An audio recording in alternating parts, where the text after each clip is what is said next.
자, 윤석열 대통령이 지난주인가요? 중동을 방문하고 왔습니다. 사우디하고 카타르를 방문을 했는데 예전처럼 해외 방문 리스크 이런 거는 좀 많이 줄어든 것 같긴 해요. 이번에도 이제 뭐 202억 달러 상당의 MOU를 체결하고 왔다, 뭐 이런 식으로 홍보를 하고 있는데, 저는 좀 궁금한 게 지금 사우디 같은 경우는 지금 팔레스타인 지지를 하고 있는 거 아닙니까? 방문이 괜찮은 건가요? 저는 약간 그런 생각이 들어요, 지금. 제가 볼 때는 아주 시기적으로 좀 말이 안 되죠. 예를 들어서 그 비슷한 시기에 카이로에서 여러 나라들이 모여서 여러 정상도 있고 외교장관도 가서 그래서 중동 평화협상 회의도 하지 않았습니까? 그러니까 예를 들어서 불난집에서 불 끄려고 사람들이 물동이 들고 왔다 갔다 하는데 저기서 거기 그 불난집에 터져 나오는 그 밤 있잖아요. 거기서 그거 주스로 다니는 걸 붙이지 않겠습니까? 저는 그래서 물론 정상회담이 몇 달 전에 결정이 돼요. 몇 달 전에 결정이 되지만 사실 그런 결정이라도 뭐 국내에 큰 문제가 있다거나 이럴 때는 상대국에 정중하게 이번에는 갈 수 없습니다. 이렇게 얘기하는 경우도 있지 않습니까? 그런데 중동에 저렇게 막 불이 나 있는데 거기에 뭐 국빈 방문이다 하고 가는 것 자체는 남들이 보기에, 그러니까 객관적으로 보자고요. 그러니까 우리가 어떤 때를 보는데 제3자가 보기에 어떻게 보겠습니까? 예를 들어서 거기 가서 얼마나 많은 수주를 해왔다라고 하는 것들이 정말인지 아닌지 아직 뭐 검토를 해봐야 되겠지만, 그렇다 하더라도 이래 불난 어떤 동네에 가서 내가 이만큼 수주를 해왔다 이렇게 하는 것들이 과연 국제적으로 어떻게 봐야 될지 저는 상당히 시기적으로 지금 상황적으로 맞지 않는 방문이었다 이렇게 저는 또 하나는 지금 이제 부산에서 엑스포 유치 경쟁을 하고 유치전을 벌이고 있는데 그 경쟁 상대가 지금 사우디 아니겠습니까?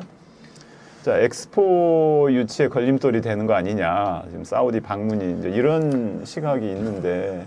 그거 이렇게 생각해 봅시다. 예를 들어서 우리가 사우디에 가서 윤 대통령이 가장 강조하는 게 뭡니까? 제1호 영업사원이라고 그렇죠. 얘기해요. 네. 그래서 네. 영업하러 간다고 얘기를 한 거 아니에요. 네. 그럼 영업을 한다는 것은 결국은 갑입니까? 을입니까? 을이죠. 을이잖아요. 슈퍼을. 예, 슈퍼을이잖아요. 저희가 슈퍼갑이 되지 않습니까?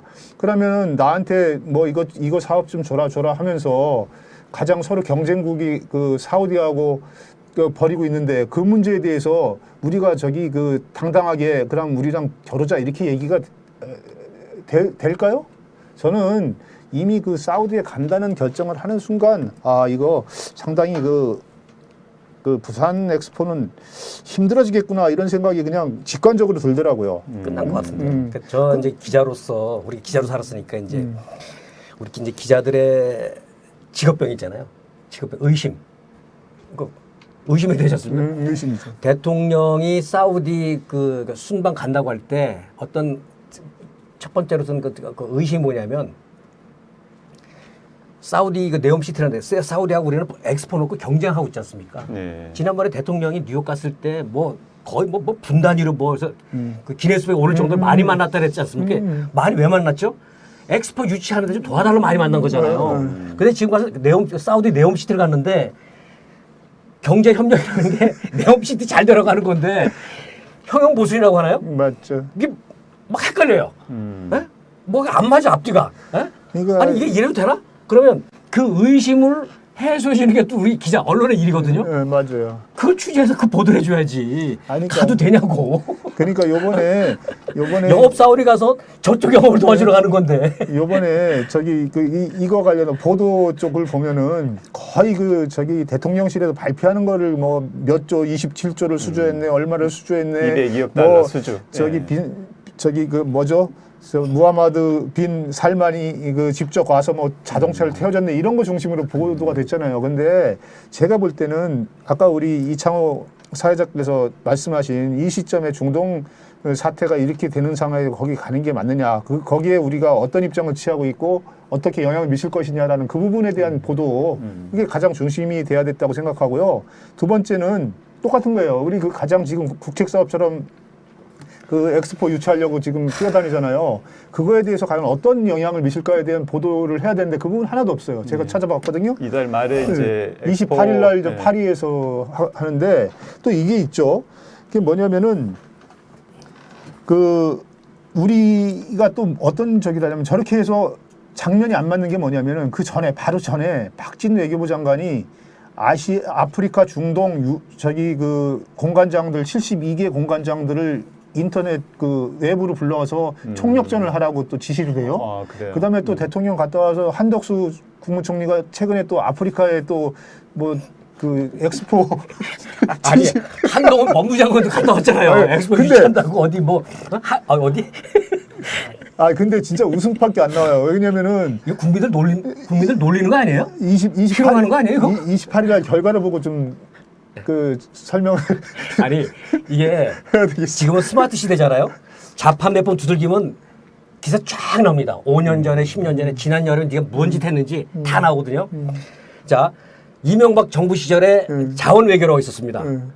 또 뭐 무슨 뭐 G7 그러니까 뭔 회의도 뭐 괜찮다 그러면 뭐 경제 효과가 뭐 몇십 조네 뭐 이러고 그 자원 외교 그거 다 모아놓고 있잖아요. 100년 동안 자원 걱정 안 해도 될 정도예요. 아니, 네? 그리고 사기도 많이 당했죠.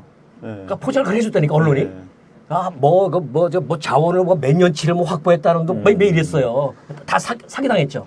국민생활 날린 거죠. 또 하나는 문재인 정부 5년 동안에 외국만 나가면 중국 가니까 혼밥을 했다. 대통령이 혼밥을 했다는 둥, 뭐 총장 뭐 셀카를 찍으면서 관광을 다닌다는 둥, 뭐 국민세으로 놀러 다닌다는 둥. 그러니까 그때 호주에 갔을 때 총리하고 이렇게 윤 대통령이 셀카를 찍었는데 호주에 왜 갔냐면 희귀 광물 확보하러 갔어요. 희귀 광물 확보하고 그때 우리 탱크인가? 우리 국방 방산 수출도 많이 했어요. 그거는 외면해 버리고 뭐 셀카 찍으면서 관광을 다닌다는 둥, 뭐 임기 말까지 국민세금으로 뭐 여행이나 관광 다닌다는 둥 그렇게 씹어냈거든요. 근데 이거 우리 국민들 정말 다들 뭐 이렇게 망각 치매 환자들 아닙니다. 다 압니다. 5년 전에 몇 년 전에 어떻게 다 압니다. 이게 이제 네? 박근혜 대통령 때도 이란을 가고 뭐 엄청나게 많은 MOU를 했다고 자랑을 하지 않았습니까? 근데 그때는 이런 말이 유행했죠. 한국이 텅 비도록 그 중동으로 청소년들을 보내라고 그랬는데 젊은 사람들 중동으로 가라고. 이럴 수 있어요. 대통령이 해외 순방하면서 뭐 성과를 과장해서 내고 그럴 수 있는데 아니 그거야 뭐 자기가 잘했다는 걸 하기 위해서 할 수 있지 않습니까? 그런데 언론이 뭡니까? 그것이 제대로 된 건지 안 된 건지 그러고 과거에는 어땠는지 이런 걸 살피면서 내는데 이번에도요. 27조 했다고 그러는데 지금 나오는 거 보면은 뭐 카타르에서는 5조인가 이거는 전부 다 현대중공업이 그 2달 전에 다 자기네들이 그 계약했다고 발표한 거라는 거 아니에요? 그리고 또 이번 사우디에서 발표한 것도 뭐 상당수가 이미 그 다른 회사들이 이미 각자 해갖고 발표한 거를 요번 모아서 발표했다는 건데 이거 취합해서 발표한 거군요. 네, 근데 이런 부풀리기, 중복 이런 것들을 왜 기자들은 공부를 안 하고 가서 그런 거예요. 결국은 다 이런 것들을 자료로 가기 전에 전부 다 이렇게 살펴보고 하면 할 수 있을 건데 그냥 그쪽에서 자료 내주는 거 그냥 그대로 쓰다가 나중에 이제 이런 것들도 사실 어떻게 보면 제대로 된 어떤 기존 언론이 아니고 다 전문가들이 이렇게 찾아갖고 다 올리더라고요.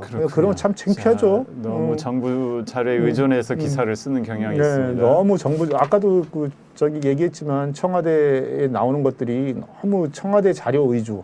왜냐하면 한쪽에 정보를 의존하게 되면은 항상 뭐랄까 편향된 정보 아니면 가짜 정보에 휘둘릴 수가 있잖아요. 그래서 항상 크로스 체크 서로 상호 체크를 하라는 건데 저런 것도 대표적으로 상호 체크를 해야 될 부분이에요.